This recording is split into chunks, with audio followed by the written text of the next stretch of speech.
Japanese Tales for a Dark Night. Ikiryō, the souls of still living people.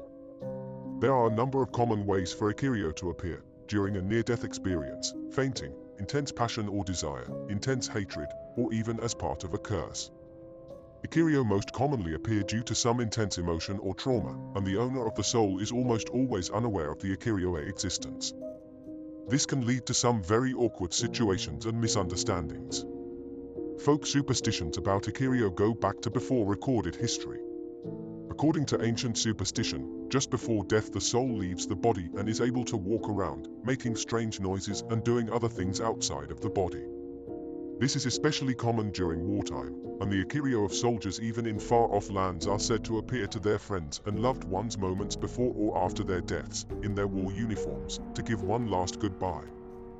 The souls of the soon-to-die and recently deceased are also sometimes seen visiting nearby temples and praying for a few days after their deaths. During the Heian period, Ikiryō were a popular subject of stories. They were sometimes attributed to intense feelings of love.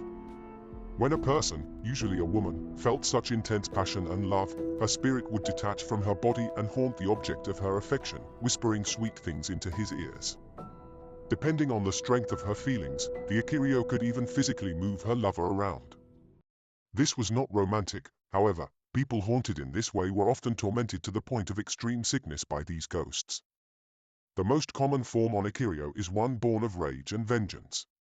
Just as the ghosts of the dead can go after those who wrong them in life, an Ikiryō can manifest from one living person to curse another. These are also usually unconscious manifestations, however a few famous examples of conscious manifestations of Ikiryō curses exist. The Pilgrimage of the Hour of the Ox, Ushi no Koku Mary, and Ichijama, from Okinawa, are ceremonial curses in which a person consciously sends their soul from their body to hurt or to kill their enemies. Of course, this sort of black magic often has dire consequences for the performer as well as the target. During the Edo period, Ikiryō were considered a symptom of certain illnesses, such as the aptly named Rikonbyo, or detached soul syndrome, and Koge no Yamai, or shadow illness. These horrifyingly named diseases were Edo period terms for sleepwalking and out-of-body experiences. For carriers of these illnesses, it was said that the soul could depart from the body at night, taking the person's consciousness along with it. This would cause them to experience things from the Ikiryō's perspective as if they were actually doing it. A person might have false memories of things he didn't do, or be accused of things he didn't remember. Some people even experience meeting their own selves, as if they had a doppelganger. Superstitions about Ikiryō have persisted into modern times, particularly those dealing with people appearing to family members and friends on or around the times of their deaths.